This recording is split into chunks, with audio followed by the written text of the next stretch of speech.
வக்பு வரி சட்டத்தில் 40,000 திருத்தங்களை செய்வதற்கு ஒன்றிய மைனாரிட்டி பாஜக அரசு முயற்சிக்கிறது. வக்பு வாரிய திட்டத்தை முழுமையாக செயலிழக்க செய்வது, இஸ்லாமிய சொத்துக்களை அபகரிக்கும் பணியை இம்மசோதாவின் மூலம் அரங்கேற்ற நினைக்கும் ஒன்றிய மைனாரிட்டி பாஜக அரசை இத்தெருமுறை கூட்டம் வாயிலாக வன்மையாக கண்டிக்கிறோம். இதற்காக அமைக்கப்பட்டுள்ள கூட்டுக்குழு பாராளுமன்ற குழுவின் பரிந்துரைகளை இஸ்லாமிய சொத்துக்களை பாதுகாக்கும் வகையில் அமைய வேண்டும் என இத்தெருமுறை கூட்டத்தின் வாயிலாக கேட்டுக்கொள்கிறோம்.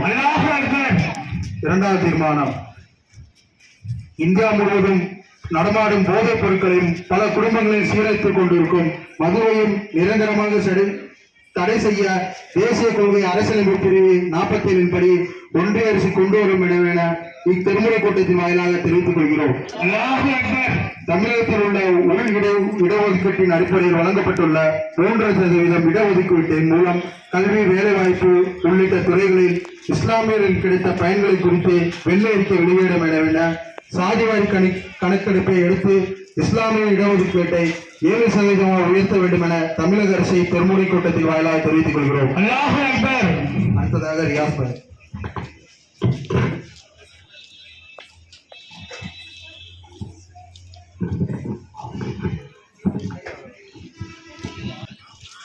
காமராஜ் நகர் பகுதிக்கு உட்பட்ட பல இடங்களில் தெருநாய்களின் தொல்லைகள் நாளுக்கு நாள் அதிகமாகி வருகிறது.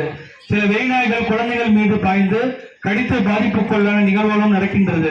தெருநாய் கடியினாலே பலர் தினமும் அரசு பொது மருத்துவமனைக்கு சென்று மருத்துவம் பார்க்கக்கூடிய அளவிற்கு நாள்தோறும் பொதுமக்களுக்கு மிக பெரும் பாதிப்பு தரக்கூடிய தெருநாய்களின் தொல்லைகள் அதிகமாக இருக்கிறது.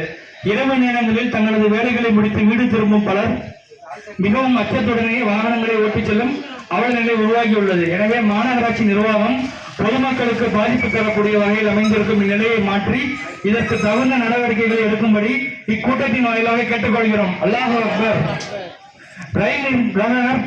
நயில் நகர் பகுதி பேருந்து நிறுத்தத்தில் நீண்ட காலமாக பேருந்து நிலக்கூட இல்லாமல் இருந்து வருகிறது. இதனால் பேருந்துக்காக காத்திருக்கும் சிறுவர்கள், பெண்கள், பெரியவர்கள் என அனைவரும் பாதிக்கப்பட்டுள்ளனர். எனவே ரயில் நகர் போக்குவரத்து பேருந்து நிறுத்தத்தில் விரைவாக நிலப்படை அமைத்து தருமாறு இக்கூட்டத்தின் வாயிலாக கேட்டுக்கொள்கிறோம்.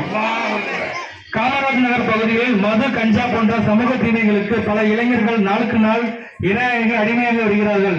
இது போன்ற சமூகத்திற்கு தீங்கு விளைவிக்கும் செயல்களை காவல்துறை கண்டறிந்து நடவடிக்கை எடுக்குமாறு இக்கூட்டத்தின் வாயிலாக கேட்டுக்கொள்கிறோம். புகை, மது, கஞ்சா போன்ற சமூக தீமைகளை அடியோடு ஒழிக்கும் வரை